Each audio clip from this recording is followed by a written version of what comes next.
and Cultural Affairs Committee we're consenting to, to record, with the Health, Environment, and Social Service Committee, joint, because we decided to focus on pediatric asthma in our district.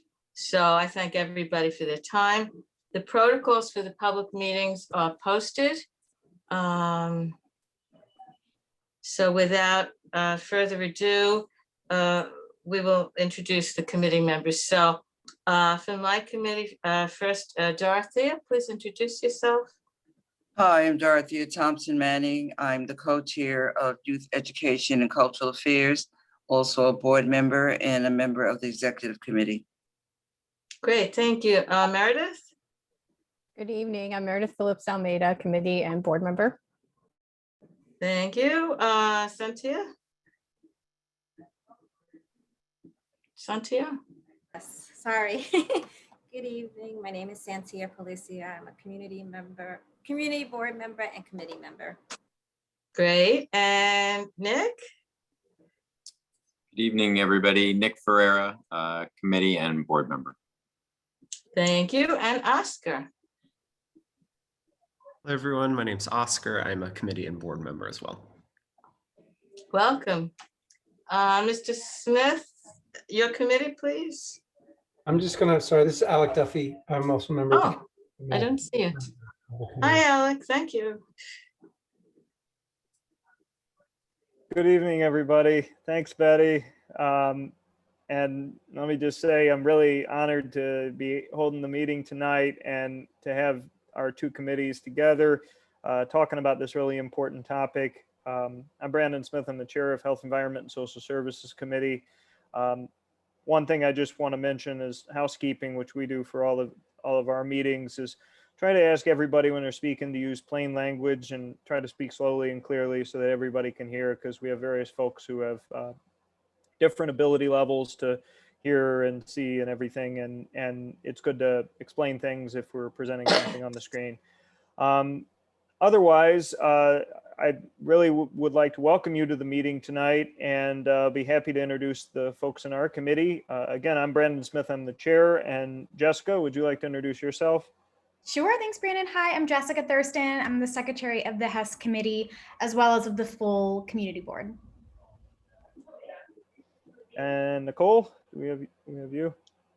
Good evening, everyone. I'm Nicole McKnight, and I'm a committee and board member. Thanks, Nicole. And I don't think we have anybody else, but if there is anyone else who's either a committee member for our committee or a board member not affiliated with the health or youth committees, please feel free to speak now. Love to introduce you. Do we have Carol Ann on the line? We do. Carol Ann, do you want to introduce yourself? Well, good evening, everyone. I'm Carol Ann Church, and I'm the assistant district manager. Thanks, Carol Ann. Great. Okay, so everyone received the agenda.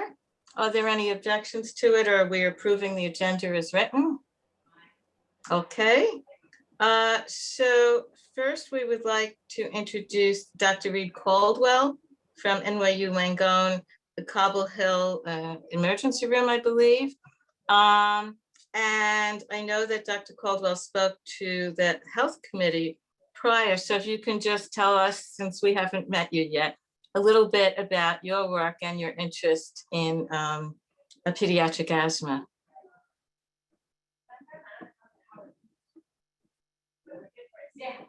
No, you have to unmute. Please unmute. I see Dr. Watts. Hi, Dr. Watts. I think my phone wasn't working. Can you hear me on my computer now? Yeah. Yeah, we can hear you. I was trying to use my phone because I think the sound's better, but it wasn't working. Thank you first of all, thank you to the committees for having me, and specifically to Chair People Flybush and Smith. I appreciate the opportunity to be here, and I'm excited to work together. My name is Reed Caldwell, and I'm an emergency physician and the Chief of Service at the NYU Cobble Hill Emergency Department, which is over by almost to BQE in Atlantic. I am also the EMS Medical Director for NYU. I'm a resident of Fort Greene, and I'm a lifelong asthma patient and sufferer. I'm joined by Hannah Wade, who's my partner in much of this work. She's the Director of City Affairs and Public Policy for NYU. So a little bit of background. In December, the committee invited me to speak, and I shared clinical and research perspective on asthma, pediatric asthma, asthma triggers, and potential focal points for addressing and improving asthma in Community Board 2 and the residents and kids of the area. Specifically, I talked about four main issues. First being indoor and outdoor environmental triggers, such as household secondhand smoke and air pollution. We talked about psychosocial stressors. We talked about, I spoke about inhaler and medication management education and the importance of both patients, kids, and their parents and family knowing what the right medications are at the right time and how to manage those, and when care needs to be escalated to a doctor's office, urgent care, or an emergency department. And then we also talked about potential remediation efforts in some of these areas. So that's a brief synopsis of what I presented in December, and I'm excited for tonight's discussion and ways that we will partner together. Excellent, thank you so much. So our presenter tonight is Liz. Liz, are you there? I don't want to mess up how I pronounce your name. I am here, D'Imperio. D'Imperio, who works with the, well, you can, American Lung Association, Open Airways. Please introduce yourself, Liz. You can explain it a lot better than I can. Thank you. Okay, thank you, Betty. And thank you to the community board members and to Betty for reaching out to me and for this invitation to speak about this program. My name is Liz D'Imperio. I am the Director for Health Promotions with the American Lung Association based in the New York City office. I've been with the organization 14 years, and in that time I have managed the grant that we hold with the New York City Department of Health and the Citywide Asthma Initiative. We are also funded by the New York City Council discretionary funds for the grant to present open airways in the schools. I also work on a number of other asthma programs within the city, professional development, work with some of the grants, statewide grants. And in my prior life, I was a practicing respiratory therapist. So lung health is a little bit of a passion of mine. So thank you again for the opportunity to speak about this program. So I'm going to share my screen. It worked in practice. So let's see. Is it working? Excellent. Yeah, we can see it. Okay, perfect. So just an overview.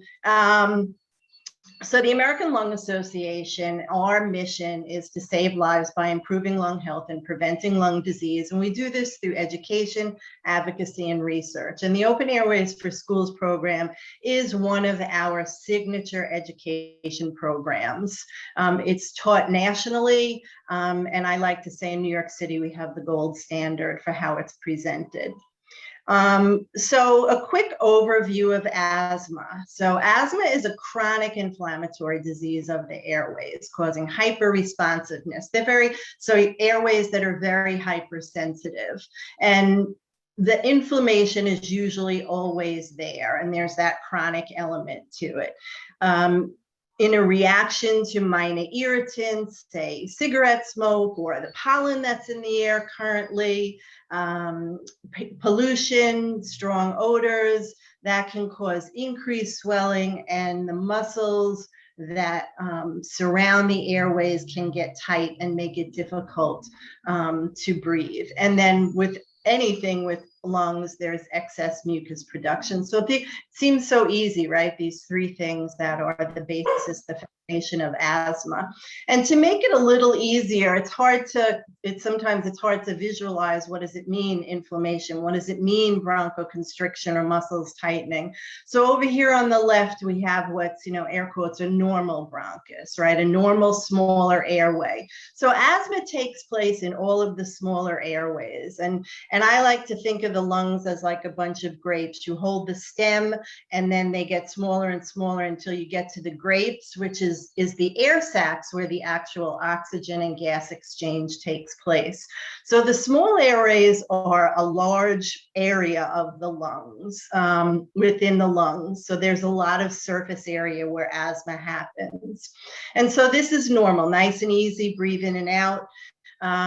This thickening wall is the inflammation that's there to one degree or another with people that are diagnosed with asthma and causing a resistance in moving the air in and out. And then as a reaction to what we call triggers, which would be allergens or irritants,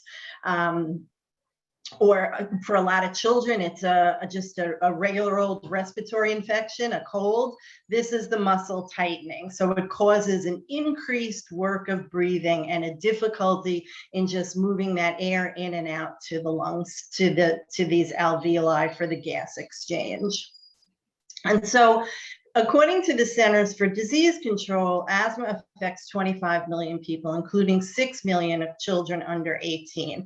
It's a significant health and economic burden to the patients and their families, as well as society.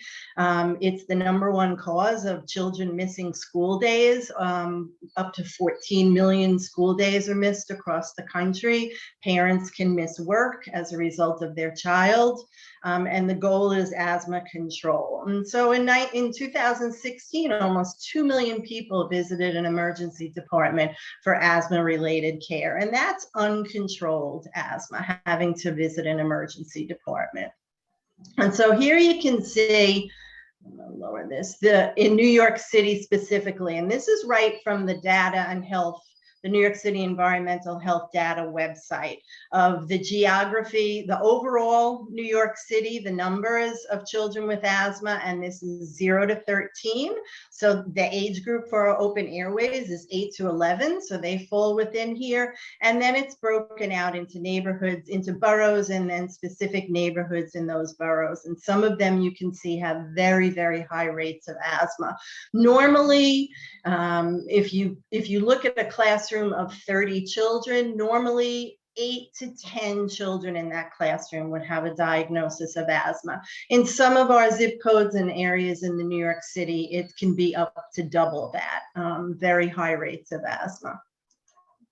And so the Open Airways for Schools program is an educational program to teach the children ages 8 to 11 a foundation of what it means to have asthma and how they can control it. And it falls within, there's evidence-based guidelines that were created by the National Institutes of Health, National Heart, Lung, and Blood Institute, guidelines for diagnosing, treating, and managing asthma. And asthma education falls within those basic guidelines. So being treated, being diagnosed correctly, being treated, and then education that takes place at any encounter. So it can be in school, but also education should be taking place at all the encounters that a child or an adult has with the health system. So Open Airways specifically was developed up in Washington Heights with a group of Columbia University physicians and surgeons with an NIH grant, National Institutes of Health grant, back in 1986. And they looked at this particular geographic area and saw that children were missing school and being treated in the emergency department, and their asthma was not well controlled.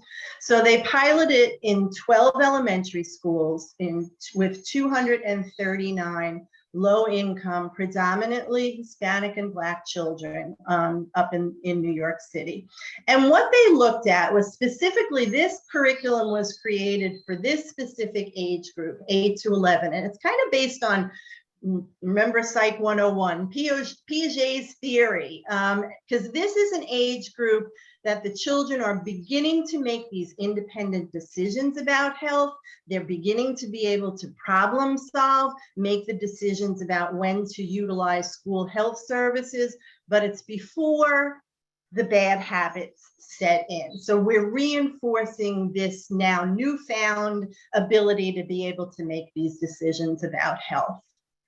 And so the goals of the curriculum, and these goals essentially have not changed. A few of the context of the content of the actual curriculum have changed, a couple of little things, but the goals really have not, because the overarching goal is to help children develop these new skills for managing their asthma, helping them to recognize their symptoms. So what is their body telling them when they have asthma? We know what our body tells us when we're hungry. We know when we're sleepy. So now let's think about what our body is telling us when our asthma is not well controlled. We help them to develop the confidence to initiate a conversation with a parent or another adult. And in the Open Airways curriculum, we talk through who those other adults could be. There's assignments for them to practice and develop this confidence. There's role playing. There's little skits that the children put on. And we encourage the children to believe in their own ability to manage the asthma episode. So self-efficacy. And the children learn through the modeling and proper technique and proper reinforcement. And that's the facilitator, the certified Open Airways facilitator. When we train the facilitators, mostly school nurses, elementary school nurses, we talk to them about creating a safe environment for the children to come together as a group and learn from each other and from the facilitator. The children will bring a lot of information. They know a lot about asthma. But this is kind of packaging it and reinforcing the health messages for understanding asthma. And so the original program back in 1986, this child-centered education asthma program for children 8 to 11 can improve the children's asthma management skills, their feelings of self-efficacy, so their belief in their ability to do this. It had a positive influence on the parent management skills. There was a child piece and a parent piece. And then the program increased the positive feelings among children having asthma and attending school. Back in 1986, there was a lot of stigma around asthma. There still is a little bit, but not as much as there was back in 1986. And so this is huge that it was able to increase their feelings about having asthma and wanting to attend school. And it improved their school's performance. So if they are understanding how to manage their asthma, the parents are receiving education, their asthma is more well managed, they're sleeping through the night, they're in school and they're participating, this bullet point would make sense that they would be improved in this improved grades. And so the curriculum is actually an academic curriculum about asthma being taught in an academic environment when the children are in school and hopefully feeling good and able to absorb this information. It's a very repetitive curriculum and it's done that way on purpose for this age group. And so this child-centered, interactive asthma self-management education curriculum. Interactive is key. Keeping the children engaged, asking open-ended questions, having them do drawings and activities is also part of this age group of helping them learn. So we're teaching these elementary school children how to manage their asthma. The parents also receive some education in take-home handouts, not to the level it was in that original study, but after every lesson they receive a handout, and some of it is information telling the parents what they've taught. Some of it is asking the children and the parents or caregiver to interact and then bring kind of homework back to the class. And the curriculum consists of 6 I really should take this 40-minute out because it's really 30 minutes. After 30 minutes, we lose the kids, and we can get the key information in 30 minutes. So it's 6 30-minute lessons taught during the school day. And the curriculum is consistent, as I stated before, with the asthma guidelines. And so the 6 lessons discuss basic information and feelings about asthma, recognizing warning signs, managing asthma symptoms, communicating with adults, identifying and trying to control asthma triggers, understanding asthma medication, getting enough exercise, having and following an asthma action plan, and doing well at school. So all the 6 lessons, they build on all the information, introduces each topic, and it's built on, and then towards the 5th and 6th lesson, there's scenarios and role play for the children to be able to problem solve and decide what the best course of action is in a situation. Should they go to school? Should they stay in the game? And it's reminding them of all the skills that they've learned to be able to manage that. And so the curriculum consists of these 2 books. One is actually this smaller book is a curriculum. It has all the lessons in there for, it's got the timeline, the learning objectives, the activities, the instructions for how each facilitator is to teach the class. And then the accompanying flip chart has pictures. And what we provide to the children is a folder for each child, because there's handouts with every lesson. So at the end of the 6 lessons, the child will get the folder with all of their handouts in it, pencils for drawing, all of the activity sheets, the take-home activity sheet, and then a certificate for good asthma management that the children get at the end when they have their little graduation party. And then star stickers. They have a progress report, and they put the star stickers on the progress report, and it's a big hit. The star stickers are a big hit. And so the parent component, as I mentioned earlier, is this take home that reinforces the messaging of what was learned in the lesson. It corresponds with each session. It's completed and signed by the facilitator. And then hopefully those homework assignments are returned. But no harm, no foul. There's no grade for this. And it's a fun, interactive, safe environment. So we reinforce that with the children. So back when the original study in 1986 was then adapted into what we now know is the Open Airways for Schools program. And back in the mid-90s, we partnered with the New York City Department of Health and the Citywide Asthma Initiative to introduce the program citywide in the schools. And as you can imagine, back in the 90s, it was a smaller group, but there was an attendance record of 649 of these original children that went through the program. And those that went through Open Airways, they experienced 2 less absences per year after participating in the Open Airways for Schools program. And back in the spring of, in a year and a half time frame between 2008, the fall of 2008 and spring 2011, we collected, we collected 1,000 child pre and post test questionnaires. So the pre and post test, it's the same questions.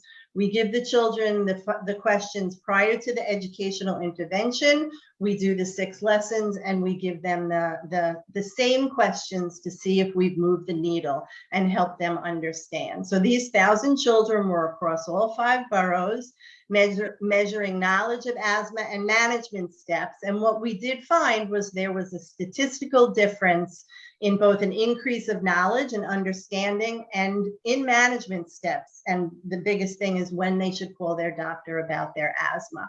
We are moving forward. The pandemic and the shutdown kind of interrupted our kind of next phase. We would like to introduce beyond just a knowledge questionnaire, because after 6 lessons being taught maybe once a week or twice a week, you would anticipate that you would have an increase in knowledge. But what we would like to measure is also outcomes. So there are specific tools and questionnaires about symptoms within the past 30 days. And so we'd like to introduce that into our pre and post testing to see if we not only change knowledge, but we change outcomes, meaning that we would, you know, have the asthma would be more well controlled. And so we are still currently under contract with the New York City Department of Health and the Citywide Asthma Initiative. As I said, we received funding from both the City Council, all 5 boroughs, and the Department of Health. And I work very closely with both the Citywide Asthma Initiative and the Office of School Health. We are in our 26th year. We've reached probably about 78,000 children. In an average year, about 3,000 to 3,500 children would graduate from the Open Airways School for Schools program. And so, and I work very closely with the Office of School Health. And we have, the partnership includes when school nurses come on board and they're hired as new staff, part of their orientation is for them to come spend a 1 full day in the American Lung Association office, and they're trained as facilitators. They receive a much more intensive background in the program, how it works in New York City. They receive up to 90 minutes of asthma pathophysiology from 2 of our physicians. And then we do, in the afternoon, we do kind of a modeling a lesson and breakout sessions. And they leave the full day session with a certificate and the kits that they need to teach the class. And we provide all that to the nurses. And so we hold the facilitated workshops. We try to, if the, you know, in past years, we've trained upwards of 200 school nurses. I think I have probably trained over 2,000 myself in 14 years, probably closer to 3,000. We provide technical assistance. We provide all the program materials. We maintain a database, and then I provide monthly reports to the Citywide Asthma Initiative. And so there's some graduates, some kids, some children in the class. These children probably have graduated from high school at this point, but I just love this picture because they're so engaged. And here's one of the school nurses. New York City space is a commodity. Hopefully one day we'll be able to see this type of you know, group dynamic again. But as you can see, the learning styles are a little different. Some of the children are standing, some of them are sitting, and it's kind of whatever works. We don't have, you know, as long as the environment is safe, right? And there's rules for safety. This is a perfect learning environment. Some children doodle a little bit while they learn, but if they're asking and answering questions appropriately, that's fine. Because with this program, we are building a foundation. At 8th to 3rd, 4th, and 5th graders, they're not going to remember every detail, but we're building that foundation. So when they have the encounters in the different health systems or at different points, these same messages will be reinforced. There's the certificate. And so that's it. That's the 101, the Open Airways 101. So I want to thank you all. My contact information is here, and I'm not sure, Betty, if you're going to save. Please stay. Please. I'll stay, but I don't know, like if you had questions, or that'll be it later, or. Yeah, please stay, and there will be some questions. And this was very comprehensive, and I'm sure we all learned a lot. So I want to acknowledge our representative from Office of School Health. I saw Cheryl Lawrence. Are you there? Dr. Lawrence? Is Dr. I Lawrence? am here. I am here. Hold on. Hi, Dr. Lawrence. Welcome. How are you? I am well, thank you. So I'd like to hear your response. I know that you are very involved in this program and in the Office of School Health and so on. So how do you see this program going? I mean, our goal in the community board is to enhance, improve the program. As good as it is, maybe it needs to reach older children, maybe it needs to reach more, so what is your experience with the open airways and what you see about this program? So I'm going to talk a little bit about, I mean, Liz and I have been working for years. So in general, I can tell you that Open Airways is amazing. And we do try to encourage this across the board for all of our 3rd, 4th, and 5th graders. So this is something that we would always promote. But I would just want to add that Open Airways is kind of part of a large comprehensive model for asthma management. So I would like to spend a little bit of time talking about that as well, if time allows. Yeah. Okay, great. So as I mentioned, and first I just want to say I'm pretty impressed that this community board has made a focus for asthma, and knowing that asthma impacts, as Liz has eloquently shared, the vast amount of children that are impacted by asthma. So for the Office of School Health, asthma, our mission is primarily to ensure that health issues do not negatively impact academic success. So when we're looking at this through the lens of asthma, our goal is to ensure that the student has well-controlled asthma, that they're able to be ready and present to sit in the classroom and be able to learn. So there's so many things, and I think it's a great opportunity to be able to talk through some of those things, and we would love the support from your community board and from the superintendents to be able to kind of speak through some of those things. So I'd love to share some of those opportunities. So the principal at the beginning of every school year receives the list of students that have asthma, and that meeting is supposed to happen. And we know that if there's any way to emphasize and reinforce that meeting should occur, because we feel it's a critical meeting, not just to talk about the students with asthma, but all children with health concerns, and to ensure that if there's anything that happens in the school while the child is there, that they are aware. So, but again, I'm going to be very narrow and focused about asthma. So that happens at the beginning of the year. The other thing that typically happens is that we have a school physician that covers certain areas of the school. While they're not the primary care providers, they are clinical, regional public health managers. And they're there to also ensure, again, focusing on asthma, that the students with asthma are on the right medications, making sure that they're connected to a primary care provider, decreasing the 911 calls that are made. And all of those things are things that the entire health team is working on. Throughout the pandemic, I just want to add that a lot of our team actually called the families, and likely several thousand in your catchment area, call families to really follow up on the students to make sure that they were able to get their medication. If they needed their asthma medication, called in the medication for them to make sure that even though they were at home, that they were well and that their asthma was under control, and also connected them to other medical and psychosocial needs that they needed. Because again, if a parent has to manage and worry about whether or not they're going to be evicted, asthma then drops down on their priority list, right? It's just how it is. So circling back to kind of present day. So we mentioned that the school nurse and the school physician, that meeting is really important, and we really would love your help to encourage that meeting. Every school, every student, their needs are different, but there are some basic comprehensive things that we do based on standards of care to ensure that students with asthma are able to optimize their control.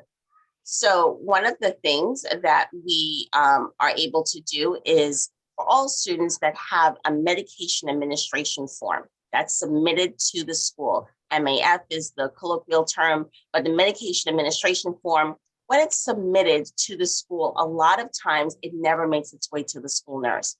The primary care provider completes it, it gets to the general office, it gets into the CUMES, and it never makes its way to the medical room.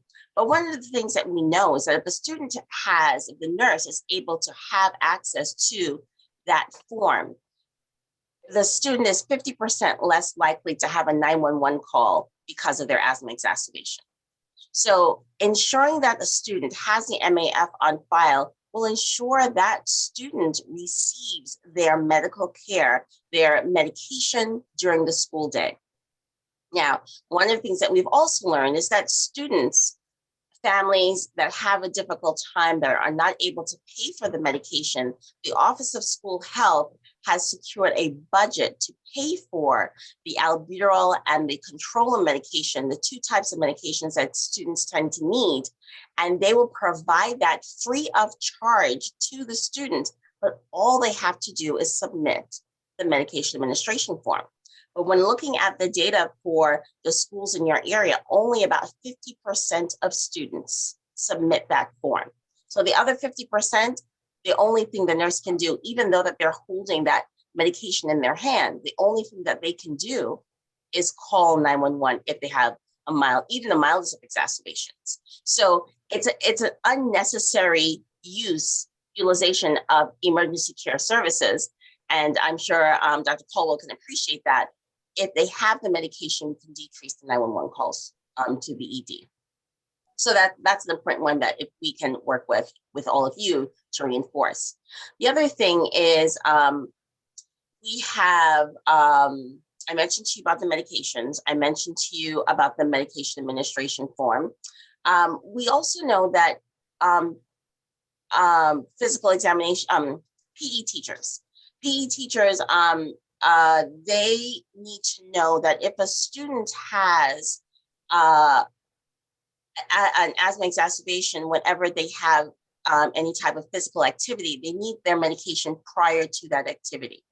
And we've done in-services to other teachers, and sometimes they didn't even know what the medication was, and some have said they've thrown out their inhaler because they didn't know. But trying to get that message out to them to let them know that the student needs to go to the nurse before that, before they participate in any activities, to prevent them from having an exacerbation if they have exercise-induced asthma.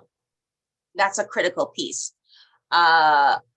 Another one is part of, I want to circle back to the forms. So we have the MAF form, and we also have the CH205, and that's the new admission examination, the examination that all kids have to submit. And sometimes on that form, it will show whether or not that student does have asthma. So if that, again, that's another form that typically makes its way into the CUMES because that form also has the immunization records, right? So the nurse just needs a copy of that. So if they find out a student has asthma, they will do the necessary follow-up and then be able to ensure that student has an MAF on file. But I do see this as a collective, this really is a collective approach to be able to ensure that the students with asthma are able to get the care that they need. The other thing I just want to piggyback on what Liz said is in terms of open airways. So we know that our students in our 3rd, 4th, and 5th grade need to have that time to be able to leave the classroom, to be able to participate in those open airways activities. And a lot of our nurses have gotten very creative in terms of the time of day that they pull them out of class. Sometimes they use recess, sometimes they use lunch, and they can bring their lunch in, but all creative ways to minimize the time that they're pulled from their academic classes. But whatever we can do to be able to support that and really get that message out to principals that they need to participate, and there's a tremendous value in the Open Airways program. And the last thing I think I will mention is I believe there's about 1 or 2, we don't have that many, but a few of your schools in your catchment area have asthma case managers. And asthma case managers is a program that was funded to specifically target the needs of students with asthma. We are able to, the asthma case managers are able to work very closely with the parent, with the family, meet them, sometimes go with them to the doctor's appointments to help them, support them however they can, again, to eliminate the barriers, whatever that family is facing, to ensure that that student's asthma is supported and addressed. So We're going to be expanding some of our sites, likely in mid next year. And if there's any support that we can get from your community board for other sites, other schools that have a high asthma need, we would like to be able to, when we reach out to principals, to have your support to get principals engaged and involved in the concept of having an asthma case manager in their school. So those are some. I didn't really actually go through everything, but I don't know if there's going to be an opportunity for us to talk and kind of more openly. Thank you so much. You're welcome. This was an amazing, you got it so succinctly, very clearly, with real actionable steps. So I want to acknowledge we have an executive superintendent, Karen Watts. Do you want to say hello? And we have Superintendent Samuels from District 13, and I think we have Superintendent Scope from 15. Please say hello. Yes, good evening. Thank you so much for inviting us. Happy to be here this evening to hear this wonderful information. And I know that both superintendents on the line and I will, discuss this further with our Director of Student Services to ensure that everyone is aware of how asthma should be managed at the school level. I'm sure that's taking place, but we want to ensure that every student who needs to have asthma managed will get that management. And now that all of our schools have nurses and so on, we want to ensure that they're aware as well. So I have a question, since you mentioned that the schools all have nurses. It was my understanding that schools with very low student enrollment might not have a school nurse. Is that true in our districts, 13 and 15? We have schools with fewer than 200 because we would want to make sure that those students would be served as well. Yes. So I know as of right now, yes, all schools have nurses, but That's great. Going into the new year, my understanding was that they will have nurses or at least continue to have access to nurses. So we'll see how that plays out. But the understanding is that nurses will be available for our students. Thank you, Executive Superintendent. Superintendent Samuels, can you add to this? Hi. Hi, good night, everyone. Thanks so much for having this.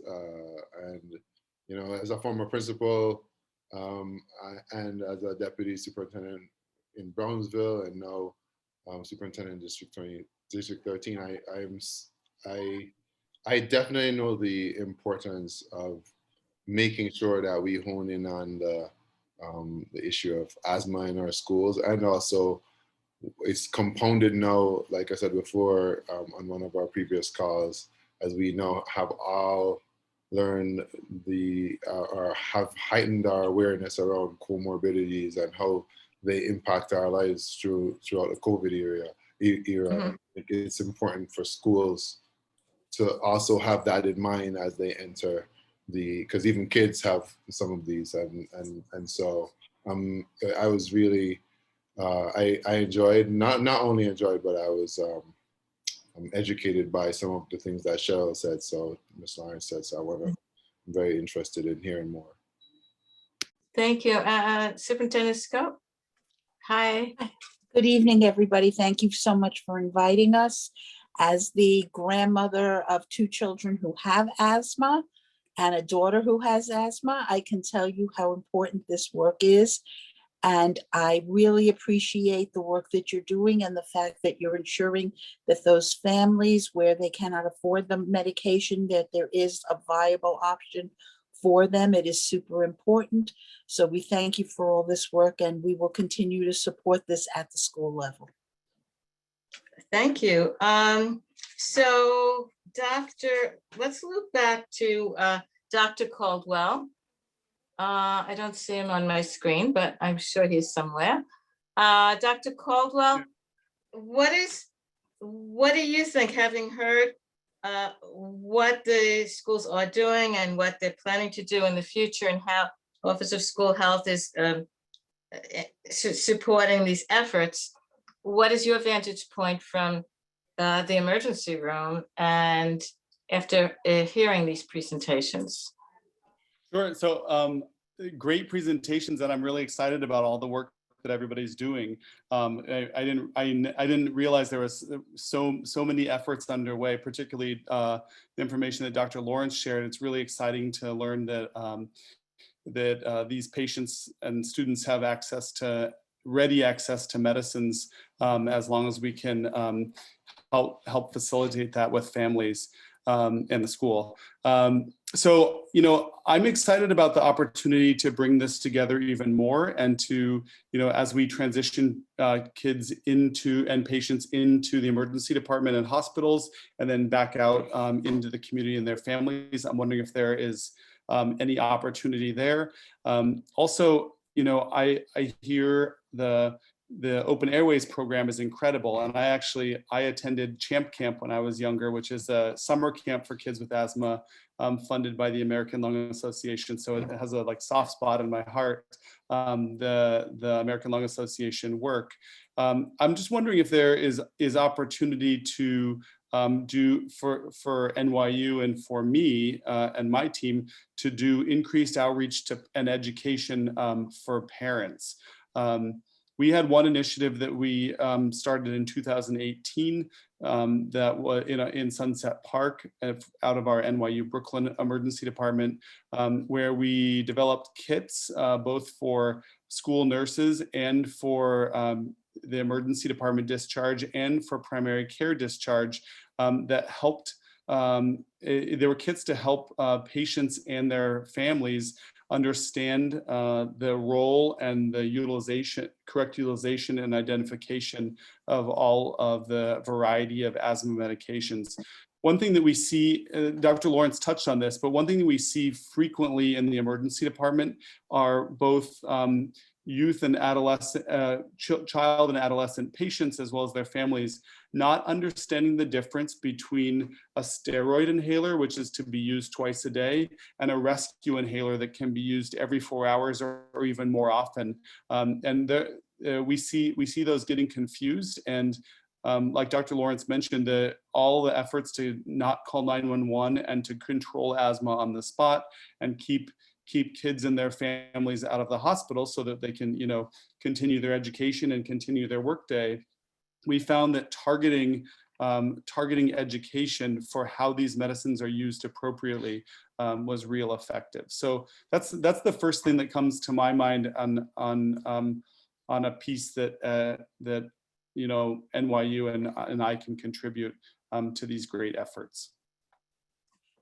Dr. Caldwell, I would want to ask you, in a previous meeting, the executive superintendent mentioned that she was interested in parent workshops, because that's the modality that the DOE does well. They have lots of workshops for parents. So how do you see yourself participating in that or working with the district?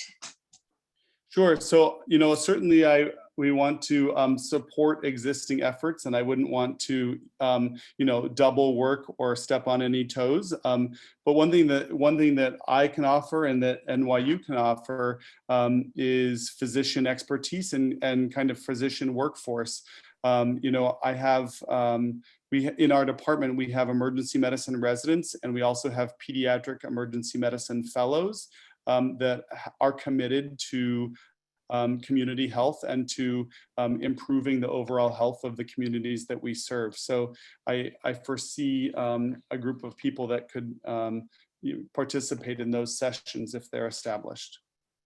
Mm-hmm. And I have one more question, and then maybe we'll open it up. Dr. Lawrence mentioned the various forms, the MAF form and another form that is helpful in supporting the communication between the ER and the school nurse. Does the pediatric emergency room have copies of those forms so that the parent doesn't have to go to the school to get the form? All these little logistics seem to matter a lot. Do you guys have the forms? And I'm sure the DOE could get you the forms if needed. I flagged the exact same issue, Chairwoman Flybush. I thought the exact same thing, in that I'm I feel like I'm pretty savvy in things that are happening, and I've never heard of the forms. I mean, I'm not a pediatric emergency physician, and the reality is a huge number of patients that are seen in emergency departments are seen by a general emergency physician like myself, and not necessarily a pediatric emergency specialist.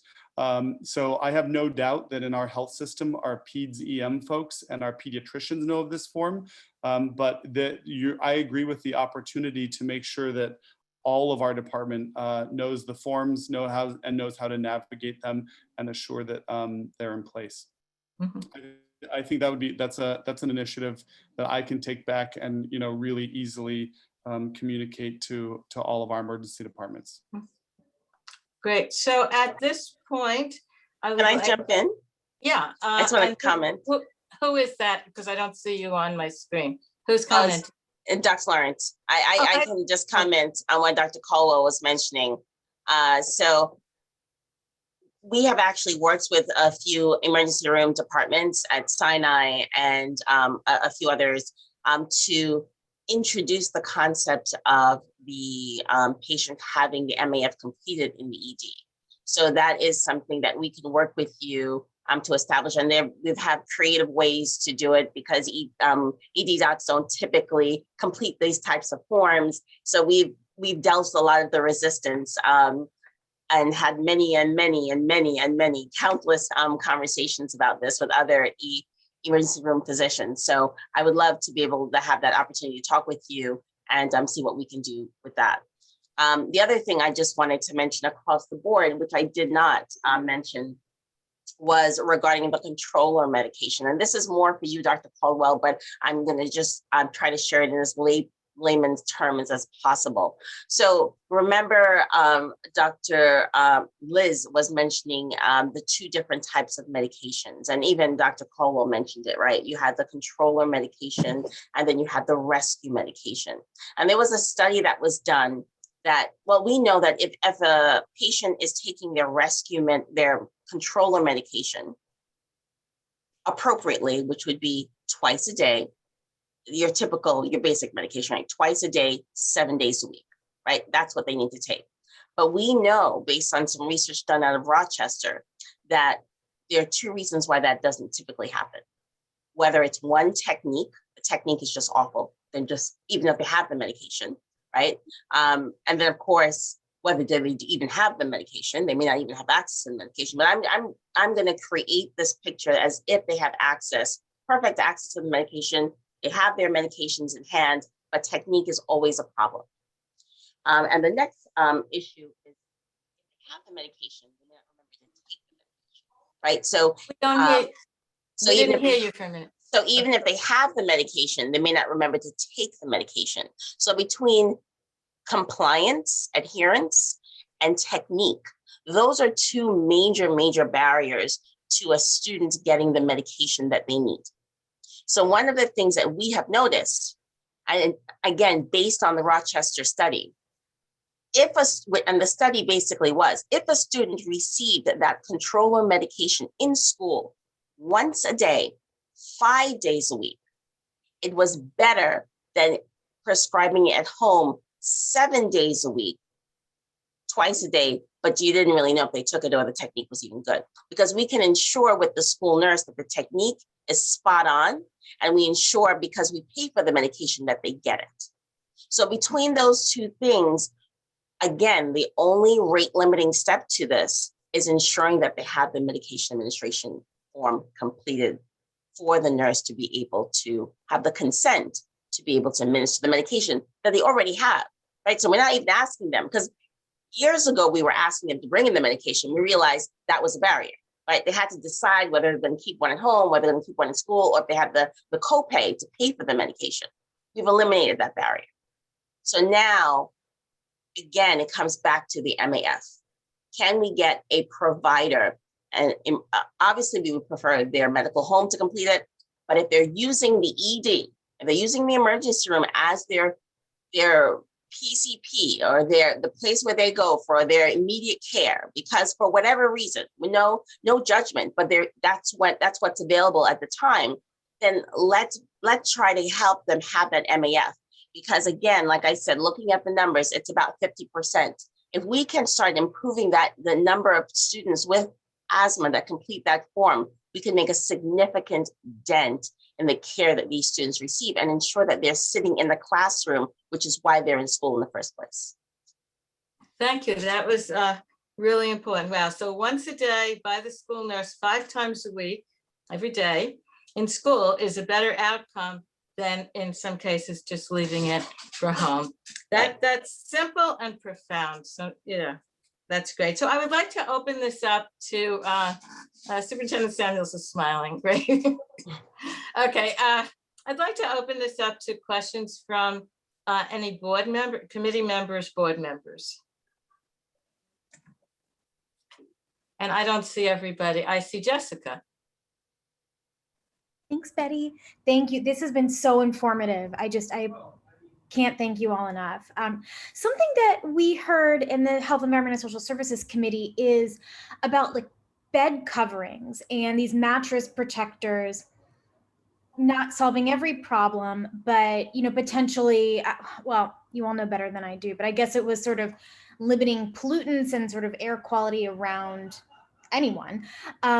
And I'm curious if you think this is something that is a potentially important tool. And the reason I'm asking is because I think a next step could be that we as a community board think about, are there ways we could potentially aid in this distribution? But let me first ask, is this even a thing that I'm talking about, these mattress protectors? And is that something that we should be focused on?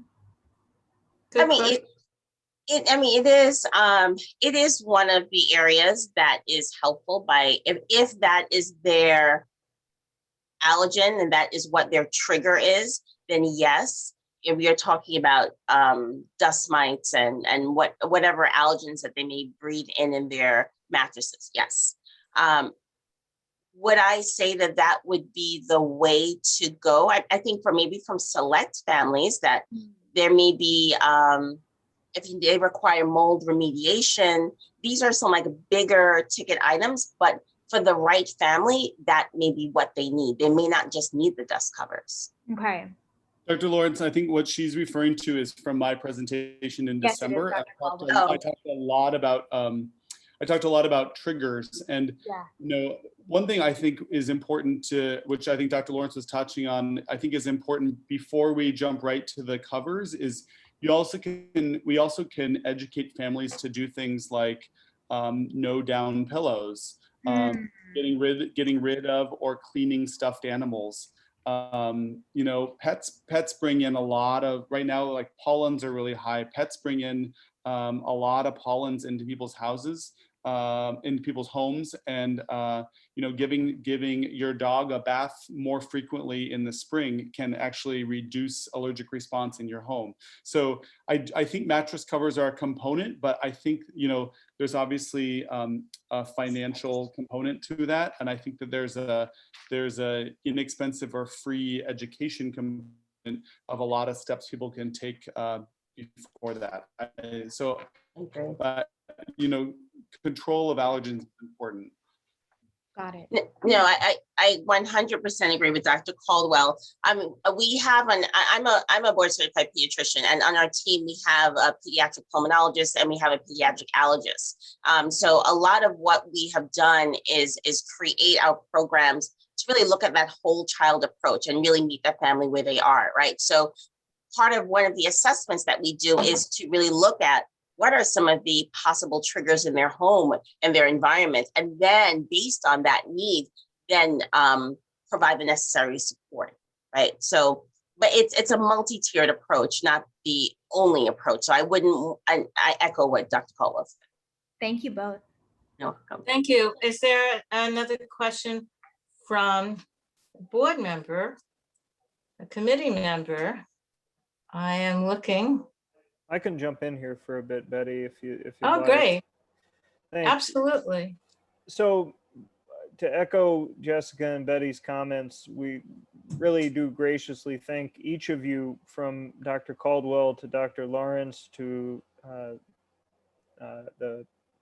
the folks from the DOE, as well as from the as well as from the American Lung Association. Really grateful for you coming and chatting with us about this issue.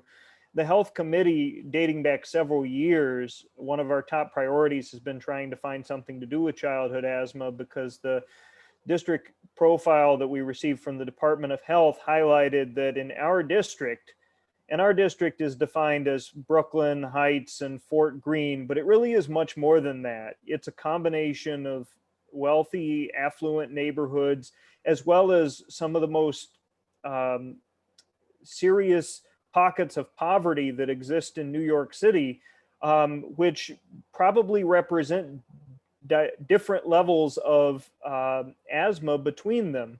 And with all of those things considered, it was noted that the rate of hospitalization for childhood asthma in the 2015 district profile was 8 times in this district what it was just in Borough Park in the southern district of Brooklyn. And it bears to be said that within the pockets of poverty in our district, there probably are higher incidences that are making that number more drastic.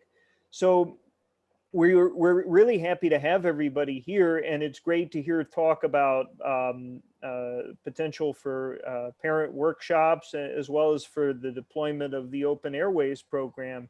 And apologies if I'm not a technical expert on asthma to the extent that I can ask a very intelligent question on the subject. But what I do like to ask about is sort of, timing and potential for next steps here in terms of taking either of these initiatives forward. What do we think is realistic in that regard? Do we think that it would be potential to get these programs or workshops running in the early fall? Or I know we're in a COVID time right now, but I would be really interested in hearing everybody's perspective on that.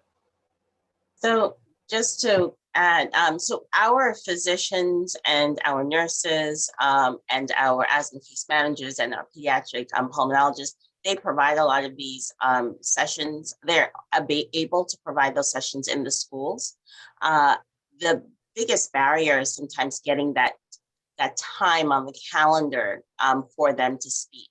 So it typically is not for lack of trying. So if any of you can help us get that time to be able to speak, that would be incredibly valuable. And a lot of what we do is to be able to talk about the services that we provide. I would mention that there are different groups in the schools that I think would benefit from such a presentation. And I think also because we're in the remote space, it's an opportunity to speak to maybe other large groups at the same time. So there's so many opportunities available. We just need the time on the calendar. So Very well said. Can I just clarify, Dr. Lawrence, do you mean time on the school's calendar? Time on the school's calendar, yes. Yeah. Well, we can help with that. That would be tremendous. That would be tremendous. Yeah. Because I'm sorry to be a broken record on this. There's so many forms that end up in the CUMES folder and they never make its way to the school nurse. And then 911 is called because we have no other option. And then the parent is upset, understandably so, because the form never made it to the school nurse. So just trying to get that message out and being so repetitive about it. If people can just see the form and even just give a copy, but if they want to keep a copy for themselves, that's fine. But to get the form to the nurses, it's so simple and so critical. Excellent. I also want to add that while we're discussing our different leaders here and what each organization can do to support the effort, I also want to add that we are soon in the process of writing our district statement of needs, where we request additional services from the city in various realms, so that if there are suggestions that could go into those type of recommendations, we're eager to hear that as well. Yeah, I would need to think about that to think about what would be helpful.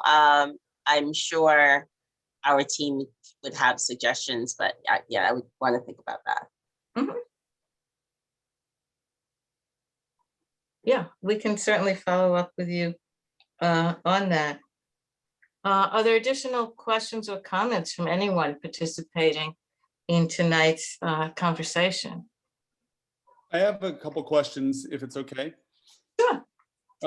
For Liz, I'm curious to know, I missed the part, are students identified as asthmatic, or how does it work in this, how does it operationalize in the school? How are the students identified, and where does it take place?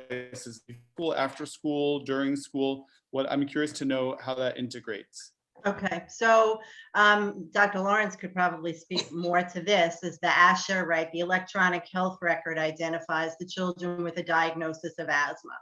And so as long as the children are in the 8, 9, 10, or 11, so 3rd, 4th, or 5th grade, all they need is a diagnosis of asthma. They don't have to have a severity level. And to confuse everyone even more, to be part of Open Airways, the children do not have to have an MAF, medication administration form, on file, right? All they need is to be in that age group and a diagnosis of asthma.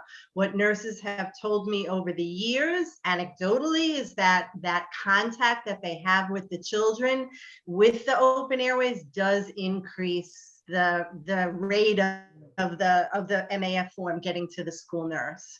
And so it happens, the program takes place during the day.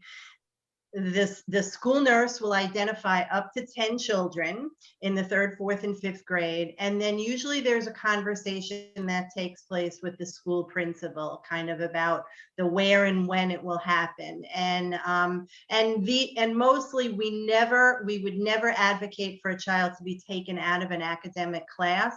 And what has been happening increasingly is that this is taught during their lunch hour. So we kind of refer to it as a lunch and learn.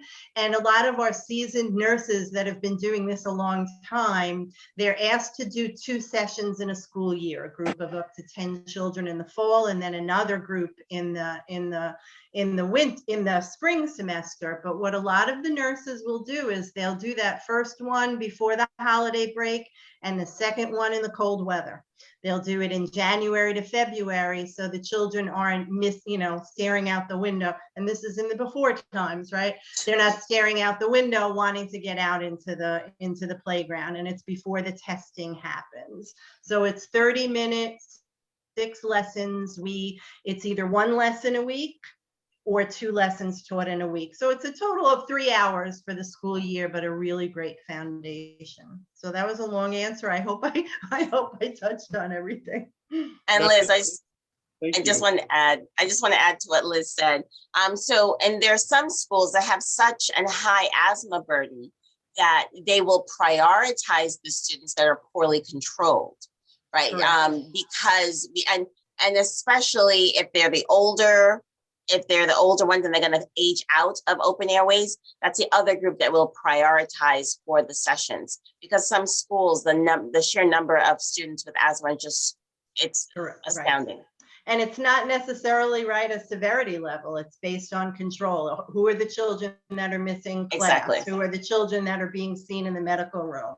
And we have a consent form, and the parents have the option. It's an opt-out, right? So the parents are notified that the class will be taking place. And hopefully moving into the fall, we'll be able to get back to some sort of normalcy, and we will identify those children who are in the 5th grade. We lost a group of 5th graders, so we'll identify those children in the 5th grade as kind of the priority. You mentioned schools with a high asthma burden. So if the nurses reach a group in the fall and a group in the winter, the schools with the highest number of children, that means some would not be reached. Is there a way of increasing the frequency of the nurse giving this course, the Open Airways? Okay, let me speak, Liz. Yes, yes, Okay. absolutely. So remember, it's third, fourth, fifth grade. So you want to be able to capture them at some point during that time. So when you know that you have a lot of students, you start in third grade, then you move your way through. If you know that you have a lot of students, then you want to start with the oldest grade because you want to get them before they age out. But you always have that opportunity because you have that 3-year gap to be able to get them. In some instances, if we are able to, and as we bring in asthma case managers, because they are also another extension to be able to provide the open airways, they're able to provide additional classes when the nurse is not able to, or to reach even more students. So we've tried to get creative to be able to get it out there. So the asthma case managers can give the class. Are these people can you explain? Are they nurses or nurses' aides or health assistants? What are their? They're public health educators, and they're trained in asthma management, the psychosocial issues around it. They're trained by a pediatric pulmonologist. They're trained by Liz, and they're really providing kind of that holistic approach to asthma management as whole child care. Are there enough of these people? Should we be advocating for more asthma care managers in the school? I mean, absolutely. If we had more bodies, they would be able to visit more schools, reach more students. I mean, because again, with that holistic whole child approach, they're looking at not just third, fourth, and fifth graders, right? They're looking at all students and really identifying the needs and addressing them. So if mold remediation is the issue, they're going to reach out and get vendors to address the mold remediation. If they don't have a primary care provider, they may connect them to a federally qualified health center to be able to get access to a primary care provider, help them get insurance. But again, they're looking at all of those needs and addressing all of those barriers. Excellent. Are there could more just- questions? If I could just jump in with one comment, Betty, so in New York City, we have a really, I call it the gold standard. We have a really unique situation of the partnership that we have with the Department of Health and the Office of School Health, where all the school nurses are trained. You don't have to be a medical professional to teach the Open Airways for Schools program. So the asthma case managers, they're the social workers, but we have certified asthma educators, someone who has a really good foundational understanding of asthma, but it doesn't have to be a medical person. So that's helpful. Thank you. Does anyone see any more questions? I see a hand by someone who's not a member. We'll try to get to you. Are there committee members who have a question or a comment? I'm looking for little hand raised symbols and. I have one more question. Sure. So Hannah and I were speaking, and we were wondering about the efforts that are in place for parents and families with limited English proficiency.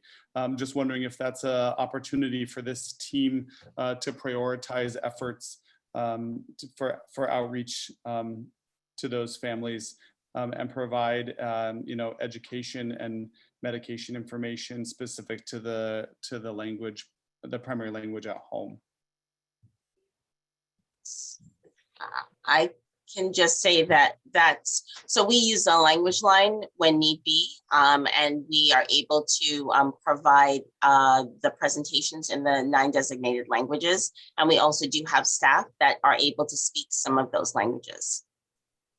So that's do we think that maybe a parent presentation in a specific language where it wouldn't be through translators, but a program for them in their language, would that be something that would be helpful? Always, I can absolutely say that always is, yes. I mean, we've been giving COVID presentations in numerous languages, and I can just tell you that when we're able to speak the language of the audience, the message just comes across so much easier, right? So, absolutely. Okay, thank you, Dr. Lawrence. We have a hand from Mr. Morris. do you have a brief question? Mr. Morris, is your question related to the topic at hand, which is pediatric asthma, or are you here to ask a question on a different topic? No, my question is related to asthma. Okay, please ask your question. Oh, okay. This is to the whole team, because I don't know who might have the answer. It might be more than one senior member of the team. Have you guys done any correlation between the child having asthma and their placement scholastically in the school? For example, special education. I can answer that somewhat. What we've looked at are the students that tend to be most negatively impacted are students of color. And we know that they tend to have high rates of absenteeism. And because of that, they tend not to be present and ready to learn. So they tend to have a lot more academic issues, right? We'll just call it that. Whether they're in District 75, or I'm not sure if that's what you were asking, but they kind of run the gamut in terms of where they sit. But when they do have problems with absenteeism and they're that poorly controlled, they do have problems academically. And that's part of, again, our mission is to ensure that health issues do not negatively impact academic success, because we know it does. Thank you, Dr. Lawrence. That was very helpful. Are there any other comments from committee members or from our superintendent about perhaps I next think Mr. steps? Samuels had a comment. Yeah, hi. Yes, I do have a comment and question. Well, I think my question might have been addressed. It was more aligned to students in temporary housing, and if there are strategies, I don't know if it's in shelters or what you may have, but in thinking about what you said about, sorry about that, in thinking about what you said about trying to avoid taking our young people out of their traditional instructional period. I mean, I've been reflecting on that, and we possibly should push against that a little bit, because they're first of all getting something through the open airways that is personal and immediate for them, and it's I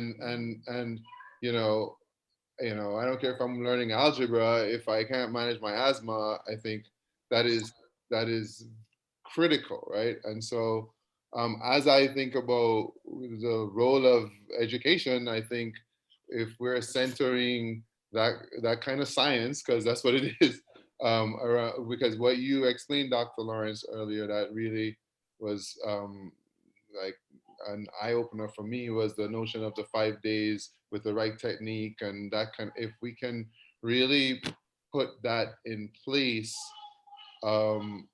then they'll miss half an hour, whatever, of their traditional time, but then at the end of the day, they'll make up a lot of it. So I wanted to say, when we do continue to talk and get to schools, I don't necessarily think we should hold that line, continue to hold that line. That's just my personal view. Thanks. And you have the ears of the principals in District 13, so we're happy to hear that. Okay. Karen might disagree. I'll say Karen, unless you disagree, but that's my personal view. Your first what? I didn't hear what you said. I said Karen Watts is on the line. She's my boss. I don't know, unless she disagrees, but that's my personal. No, I totally agree. I totally agree with what you're saying. Yes. Yes. Great. Thank you. Okay, so we heard some ideas tonight about the more parent workshops. We heard about the superintendents discussing with the principals, the meeting at the beginning of the school with the list of the students that have asthma, as well as other medical situations. We talked about maybe forms, being available in the ER. So if children come in, the doctors in the ER can complete these forms. We have a lot of ideas that will be continued in discussion. I'm thinking, and Taya, please chime in.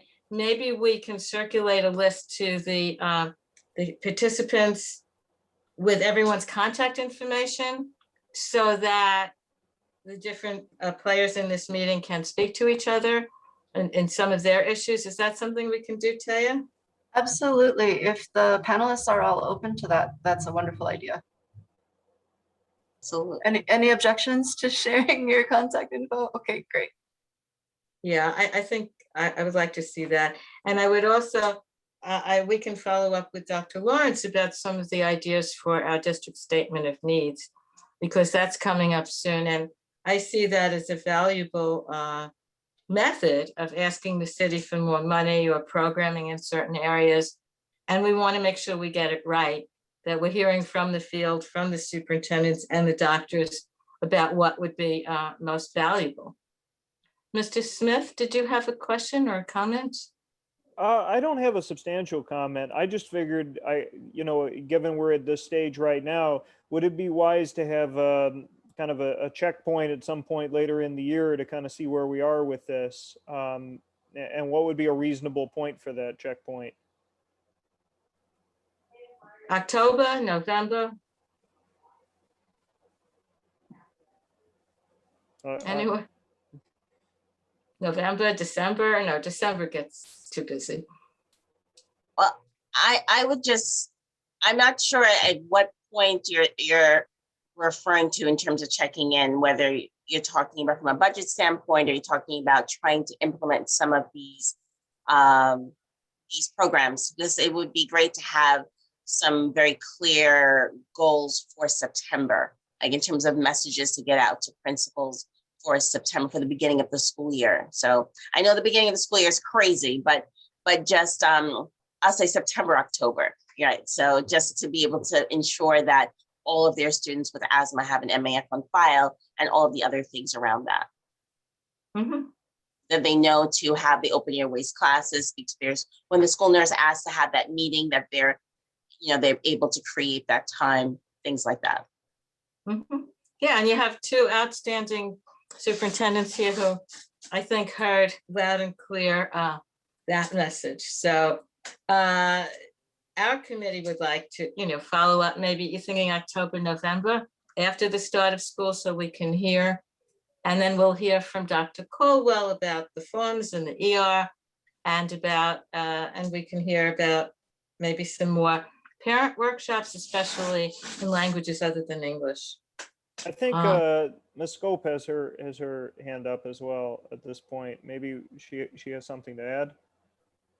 I was just wondering if it would be possible, or if if the school nurses could have a meeting around this. Oh, so that they're trained in it. So this is our program, and our nurses are all trained in this.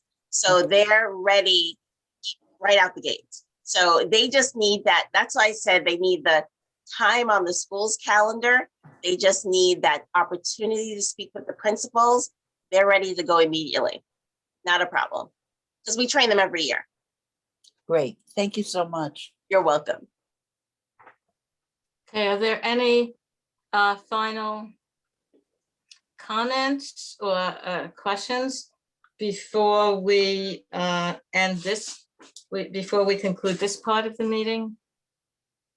Yeah, Tom? I just wanted to, I was jumping. Hi, everybody. This has just been amazing. I'm just really grateful that I've been on here to see the high level Department of Education, along with, doctors and having really meaningful talk about a real issue. So looking forward to checking in again. I would only offer two things if anyone's interested from a community-based organization perspective. If this is a good opportunity, with Summer Rising going on and having a whole host of other potential workers in your buildings, to mobilize them now, and as well in the community schools where you definitely have interested partners, and this is part of the work. So I don't know if there's an opportunity to bring them in. And the last thing I would say is just via my agency, we had great success this year with Health and Hospitals grant around testing and tracing and COVID education. And town halls were extremely successful, virtual town halls. So very, very, very successful. And we had a partnership with Northwell personally, but we have Dr. Caldwell on the line, and I heard residents, and the residents have been super amazing and awesome for us, showing up, obviously credible messengers, and you know, the community can be in their house on the couch, you know, ask those questions, type those questions, and just wanted to offer that as an alternative to a very busy school calendar, which probably is a challenge. So thank you again. It's a good point. Thank you. So again, I want to thank everyone's participation. This has been an excellent meeting. You can stay or you can leave, but my committee gets to stay because we have minutes and other procedural matters. So Ms. thank Fibers, you. I just wanted to double check if Ms. Scott's hand is still raised to make a comment. No, okay. To take it down, thank you.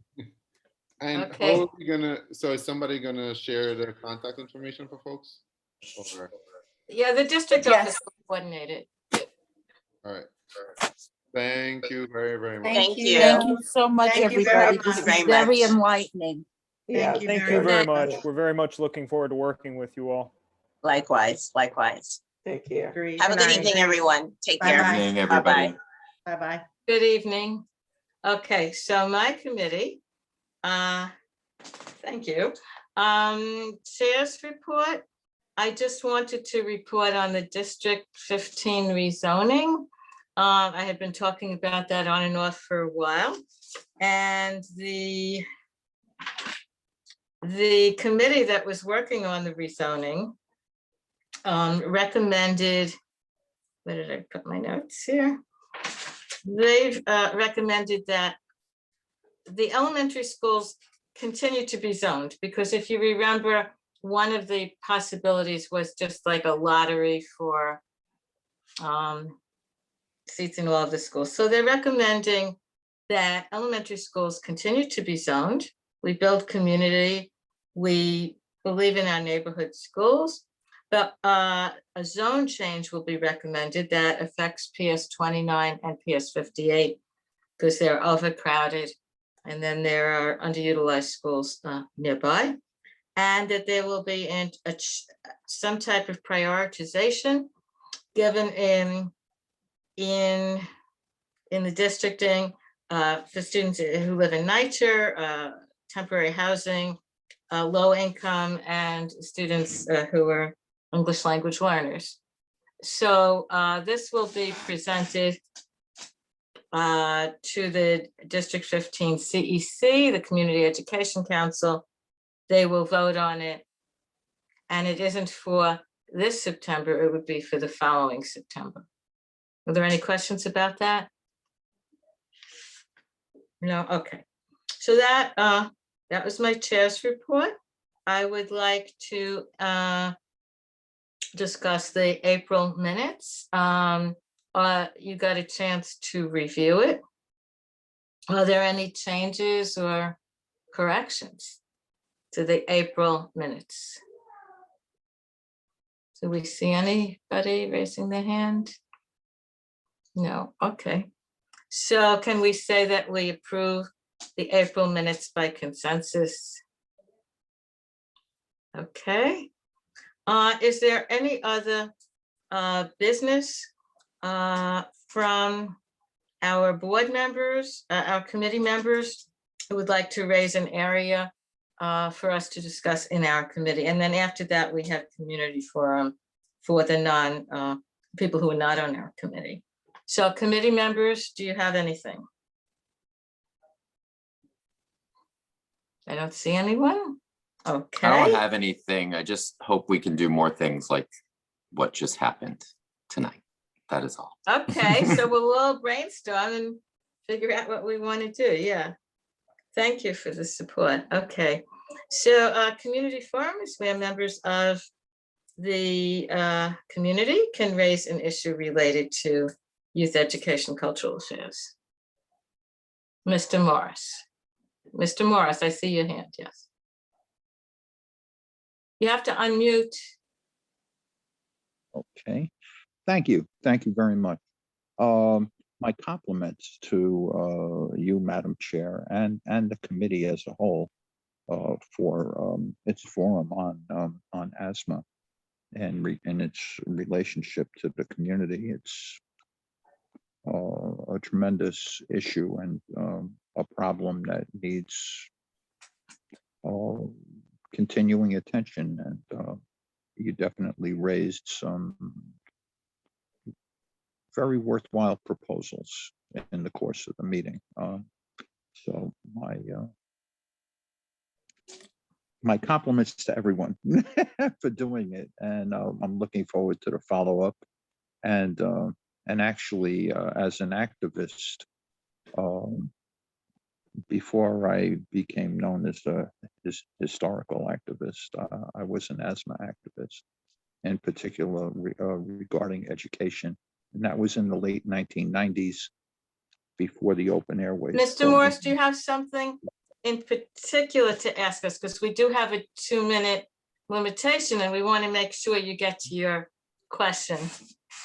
All right. I hope you didn't mind me complimenting the committee and yourself. Oh, Madam. no, anytime. and I meant every word. Okay. When do you think next month we'll be addressing the proposal to discuss placing the Sisters in Freedom Memorial in Abolitionist Place Park. But So that's I next month, it's on our agenda? Okay. I've been told that it's on the agenda for June, for the June meeting with, I'm thinking Cultural Affairs has an Okay, interest. so we'll find out whatever committee that's going to, okay. So I believe the full board did vote, right, on the removal of the Columbus statue? I believe so, yes. Okay, but nothing was addressed in regards to the naming or renaming of the park.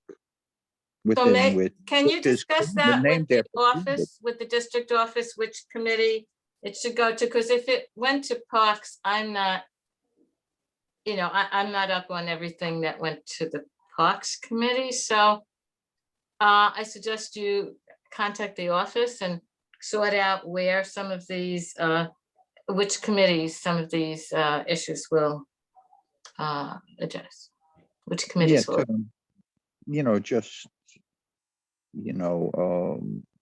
to remove the Christopher Columbus statue and keep the park named Christopher Columbus Park. Right, I think that'll have to go maybe to the Parks Committee, but I'm not sure. And the district office will advise you. Okay, well, the very thank nice you liaison for to your committee letting us know that that's emailed me and coming up in the future. and I really appreciate that I was notified about tonight's meeting, and especially about the your taking up the asthma issue for the district. Wonderful. So thank you for the compliments, and that's your 2 minutes. And is there any other business to come before Meredith?